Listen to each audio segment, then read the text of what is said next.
Bismillahirrahmanirrahim. Assalamualaikum warahmatullahi wabarakatuh. Alhamdulillahirabbil alamin, wassalatu wassalamu ala asrofil anbiya'i wal mursalin wa ala alihi wa ashabihi ajmain, amma ba'du.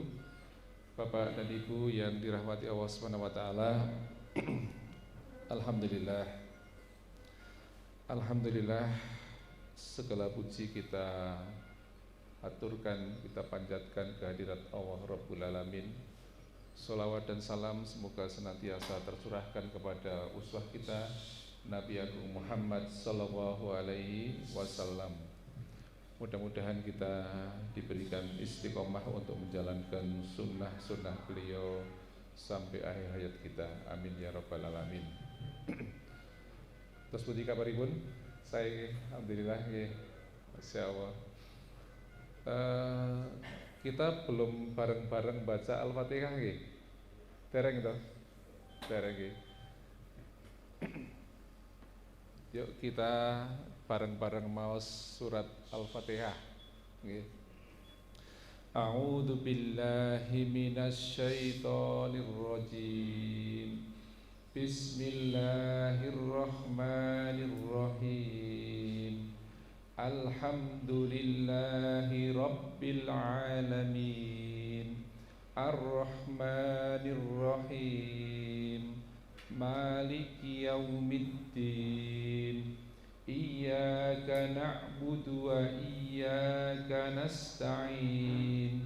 Ihdinas siratal mustaqim, siratal ladzina an'amta 'alaihim ghairil maghdubi 'alaihim waladdallin. Amin. Ibu bapak yang baru saja kita baca itu berapa huruf? Banyak sekali nggih. Satu huruf dibalas 10 kebaikan. Baru Al-Fatihah, banyak sekali nggih.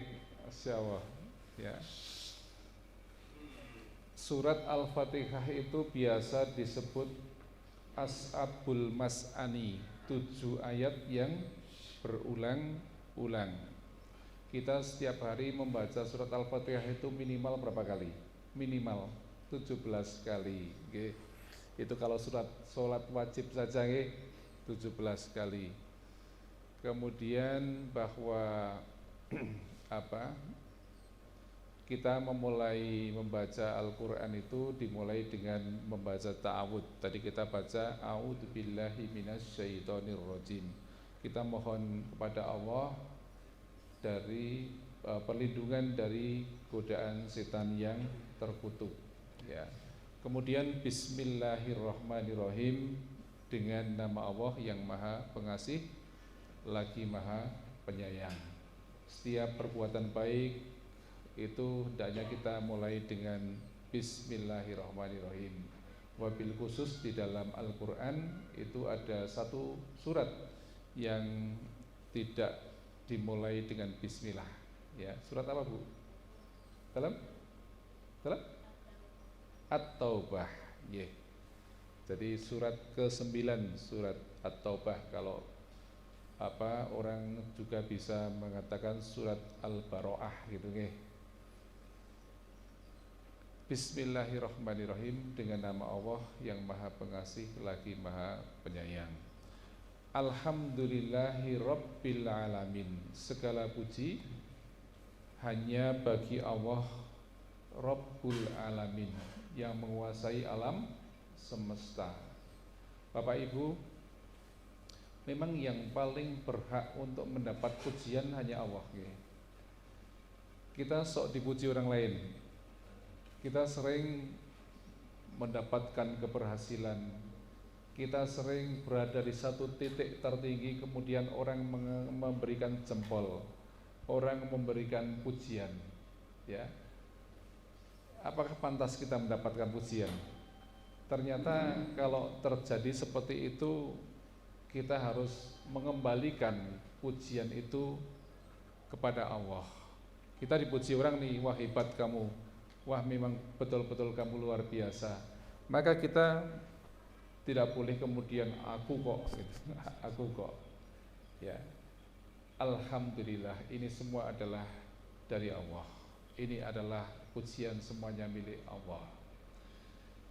Kita ini hamba yang lemah, Bapak Ibu sekalian, hamba yang hina dina, ya. Kita tercipta dari satu cairan yang kalau nyun sewu cairan itu dibawa ke pasar nggak ada yang mau beli ya Pak ya. Cairan yang apa? Mungkin orang akan mengatakan jijik gitu ya. Kita kalau dilihat, kita di sini dilihat dari kertek kan nggak kelihatan. Tapi kita kadang-kadang merasa kita ini besar, kita ini merasa super, merasa hebat, ya. Nah, kalau kita mengetahui, menyadari kita ini hamba yang lemah, kita ini menyadari kita ini hina di hadapan Allah, tentu kita tidak pantas menerima pujian. Kalaulah kita dikatakan orang hebat, kalaulah kita dikatakan orang yang luar biasa, pasti itu karena Allah menutupi aib-aib kita. Pasti karena itu Allah sedang menutupi segala dosa dan kekurangan kita. Andai dosa, andai aib, andai kekurangan itu ditampakkan oleh Allah, jangankan kok kepada orang lain, Pak, kepada pasangan kita, pasti kita akan malu, pasti kita akan rasa tidak nyaman. Tapi itulah Allah. Allah menutupi aib, dosa dan kekurangan-kekurangan kita, sehingga nampaklah kita ini seperti orang hebat, seperti orang yang lebih, ya. Makanya sekali lagi, segala pujian adalah untuk Allah. Kita sudah baca loh, satu hari minimal itu, kalau kita berada di tingkat minimal itu bangetan nggih. Minimal 17 kali. Kalau kita tidak menyadari kelemahan kita, suka dipuji, itu bahaya, ya. Maka kita harus alhamdulillah, alhamdulillah, syukur kepada Allah, ya. Kalau kita bersyukur, kata Allah, la in syakartum la azidannakum. Tapi kalau kita kemudian kufur, wala in kafartum inna adabi lasadid. Yang dimaksud tambahan kesyukuran dari Allah itu bukan berarti kalau kita terima rezeki 100.000 yuk tambah jadi 200.000. Tapi kesyukuran itu ketika 100.000 yang kita miliki kita ridho pada Allah, alhamdulillah, mungkin Allah akan tambah kenikmatannya berupa mungkin ini cukup untuk keluarga, istri kemudian menerima dan sebagainya. Itu yang dimaksud tambahan dari nikmat yang Allah berikan. Kalau kita kufur kepada Allah, maka adab Allah sangat pedih, ya. Ini sesungguhnya adalah peringatan dari Allah Subhanahu wa taala agar kita tidak kufur terhadap nikmat Allah. Bahkan nikmat Allah itu luar biasa banyak. Kalau kita akan menghitung, kita tidak akan pernah mampu menghitungnya, saking banyaknya. Wa in ta'uddu nikmatallahi la tuhsuha. Kemudian Ar-Rahmanir Rahim. Napa Ar-Rahmanir Rahim? Yang Maha Pengasih dan Maha Penyayang. Ini adalah sifat Allah Subhanahu wa taala, ya, di antara sifat Allah yang lain. Nama Allah Ar-Rahman, Ar-Rahim dan seterusnya. Ibu dan Bapak sekalian, nikmat kasih sayang Allah, kita itu merasakan kasih sayang Allah luar biasa. Panjenengan yang hari ini berada di atas bed ini salah satu bukti kasih sayang Allah, Pak. Ya, jangan dikira ini bukan kasih sayang Allah. Ya, setiap musibah, sakit, ya, bahkan duri yang menantap di kaki kita, kemudian kita ridho, ya, maka itu akan menjadi penghapus atau pengurang dosa kita. Setiap musibah, kesulitan, rasa sakit, sampai duri yang menancap di kaki kita, itu akan menghapus dosa. Makanya dikatakan la ba'sa tuhurun insya Allah tidak apa-apa, itu akan menjadi apa? Penyuci bagi dosa-dosa kamu. Setiap kita ingin mati dalam keadaan husnul khotimah. Siapa yang tidak suka husnul khotimah? Pasti cita-citanya itu. Pasti kita ingin kenikmatan di surga. Dan kenikmatan di surga itu tidak lain adalah dimulai dari sekarang, dibersihkan dosa-dosa kita. Ya, beda dengan dibersihkan dosa-dosanya di neraka. Itu beda lagi. Ya, kalau dibersihkan dosa-dosa kita di neraka, ngeri lagi kan? Ya. Maka ini nikmat yang Allah berikan kepada kita, Bapak Ibu sekalian. Ya. Betapa mengerikannya ketika dosa itu dicucinya itu di neraka. Ya, ada seorang wanita dahulu di zaman Rasulullah, dia itu berzina. Kemudian dia datang kepada Rasulullah, ya Rasulullah, saya telah berzina, tolong hukum saya ya Rasulullah. Hukuman zina waktu itu apa Pak? Rajam. Tahu rajam? Rajam itu sebadan ini sampai ini leher ini dimasukkan ke dalam tanah, diuruk, kelihatan kepala saja, tangan juga di dalam, kemudian dilempar batu sampai mati. Sampai mati. Wanita ini sadar dia telah berzina. Dia bertobat pada Allah. Tapi di samping bertobat, dia pengen dosa-dosanya nanti jangan sampai dibawa ke akhirat. Jangan sampai dia kena adab nanti di neraka. Karena dia tahu adab Allah pasti lebih pedih daripada penderitaan di dunia. Ya. Maka kemudian Rasulullah waktu itu belum ngeh gitu. Masa sih ada orang ngaku berzina minta dihukum gitu ya. Kemudian Rasulullah suruh pulang wanita itu, Rasulullah perintahkan sahabat itu cari tahu benar enggak dia. Maka sahabat cari tahu informasi kebenaran berita itu dan memang benar ya. Kemudian wanita itu ya mengandung. Dia minta lagi pada Rasulullah, ya Rasulullah, saya telah berzina. Tolong ya Rasulullah, saya dihukum. Ya saya iklan.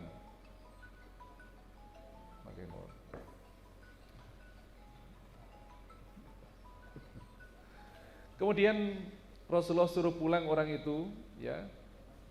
Nanti kamu melahirkan dulu anak yang dikandungnya. Kemudian wanita itu melahirkan, dia datang lagi pada Rasulullah. Ya Rasulullah, saya sudah melahirkan anak, maka hukum saya. Ya, tidak sabar Pak. Wanita ini luar biasa. Rasulullah mengatakan, kamu asuh dulu anak kamu, susui dulu anak kamu. Wanita ini pulang lagi sampai dia selesai menyusui, selesai masa persusuan. Dia datang lagi pada Rasulullah dan akhirnya Rasulullah menghukum menjatuhkan hukuman kepada wanita itu. Rasulullah katakan pada wanita itu setelah meninggal, dia ahli surga. Ini Bapak Ibu sekalian luar biasa. Bagaimana seorang yang takut ketika dosa-dosanya nanti dibawa ke akhirat. Adab Allah sangat mengerikan tentunya. Ya, maka ini bentuk kasih sayang Allah kepada kita sekalian Bapak-bapak. Kalau kita ditimpa sakit, kita ditimpa kesulitan, musibah, kita serahkan sepenuhnya kembali kepada Allah Subhanahu wa taala, ridho dengan ketetapan Allah.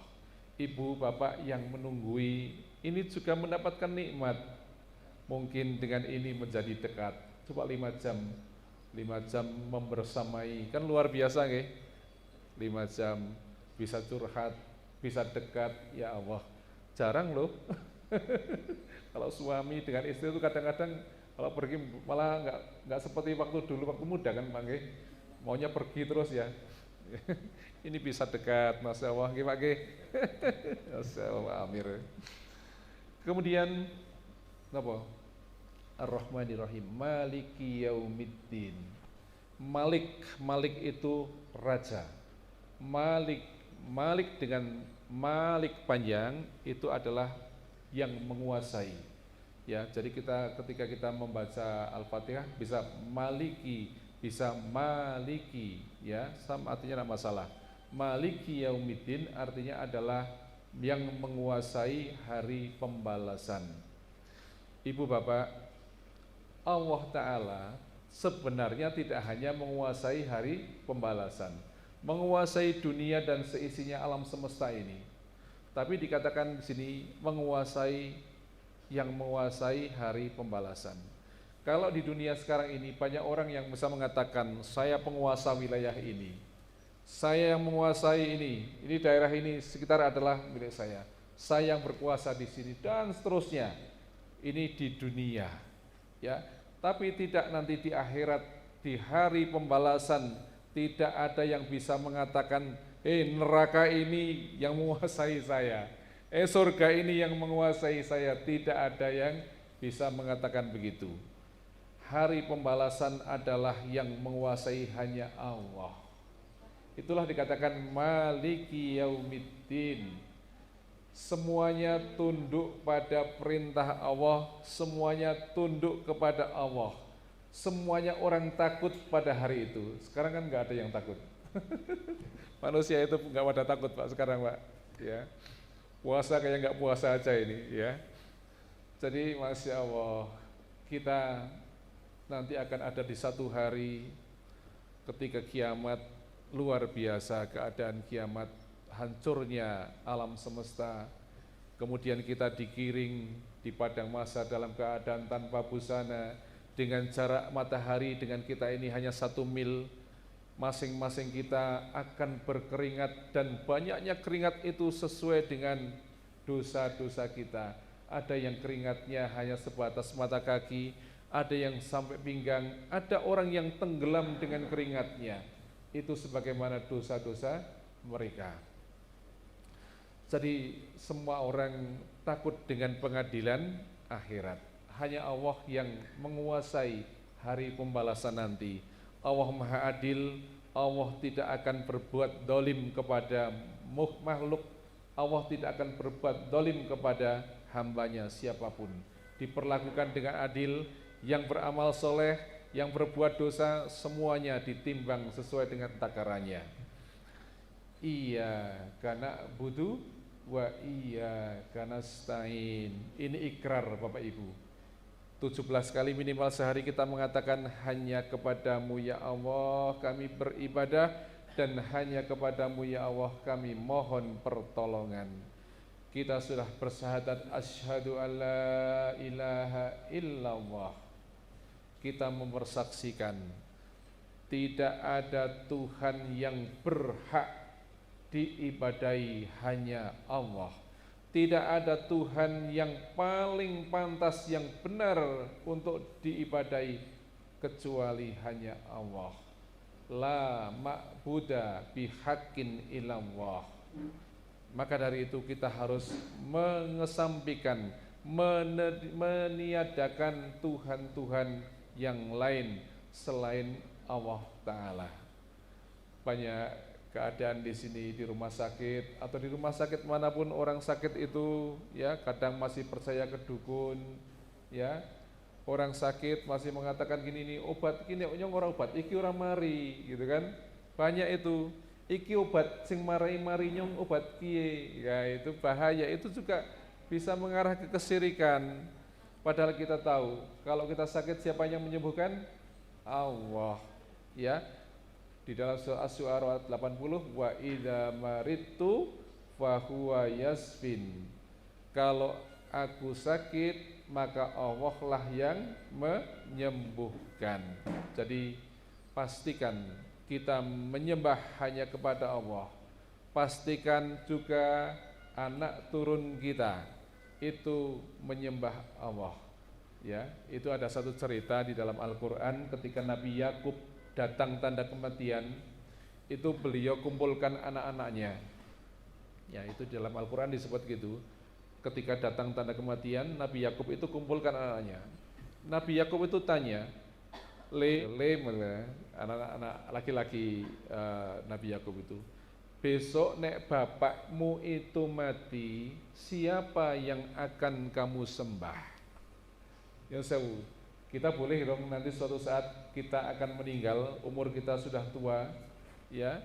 Kita tanya sama anak-anak. Kita harus memastikan, Pak, sekarang ini apa yang disembah kebanyakan adalah materialistik. Oke? Menyembah dunia, kekayaan, harta disembah, jabatan disembah, harta dan sebagainya. Maka pastikan yang disembah anak-anak kita itu adalah Allah. Jangan sampai kita punya keturunan justru lari dari Allah. Kita hari ini paham tauhid, tapi kita juga harus memahamkan kepada anak kita adalah apa? Tauhid itu. Nabi Yakub kumpulkan anak-anaknya, ditanya seperti itu, siapa nanti yang akan kamu sembah ketika bapakmu sudah tidak ada? Anak-anaknya menjawab, aku akan menyembah apa yang kamu sembah, apa yang Nabi Ibrahim sembah. Jadi memastikan bahwa anak-anak kita pasti akan menyembah Allah Subhanahu wa ta'ala. Meminta pertolongan juga hendaknya minta pertolongan kepada Allah. Iyyaka na'budu wa iyyaka nasta'in. Jangan minta pertolongan kepada manusia. Kalau minta pertolongan kita berkeluh kesah sama manusia, kesel ya. Nek ora ditulungi malah kadang-kadang iso diguyu nek wong tidak suka sama kita, nggih. Jadi sekecil apapun ayo kita minta tolong pada Allah.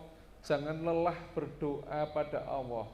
Allah itu dekat dengan kita, pasti Allah akan kabulkan doa kita. Kalau tidak dikabulkan di dunia, pasti Allah akan kabulkan nanti di akhirat, ya, sebagai simpanan. Kalaulah tidak diberikan oleh Allah, Allah akan memberikan yang lain yang menurut Allah baik untuk kita. Kadang-kadang kita memohon sesuatu, ya, tapi pasti Allah akan berikan sesuai dengan yang Allah telah perhitungkan, ya. Ihdinas siratal mustaqim, tunjukkan kami ya Allah jalan yang lurus. Ini doa kita pada Allah. Kita mohon diberikan petunjuk pada jalan yang lurus. Apakah ada jalan yang bengkok? Ada kan, berarti wong kita minta pada Allah jalan yang lurus. Jalan yang bengkok sebagaimana disebutkan dalam surah Al-Fatihah terakhir itu, ghairil maghdubi alaihim waladdallin, ya kan? Ihdinas siratal mustaqim siratal ladzina an'amta alaihim ghairil maghdub waladdall, yaitu bukan jalannya orang-orang yang engkau murkai dan pula bukan jalannya orang-orang yang engkau sesatkan. Siapa orang-orang yang dimurkai? Menurut ahli tafsir, menurut para mufassirin, mereka adalah orang-orang Yahudi. Kenapa orang Yahudi itu mereka dimurkai oleh Allah? Mereka itu punya ilmu tapi mereka tidak beramal. Kemudian dol, orang yang disesatkan. Siapa mereka itu? Mereka adalah orang-orang Nasoro. Kenapa mereka disesatkan? Karena mereka itu beramal tanpa ilmu. Maka kita kaum muslimin, ya, minta pada Allah jalan yang lurus, siratal mustaqim. Jalannya Allah, jalannya Rasulullah. Ya, jalannya Allah, jalannya Rasulullah.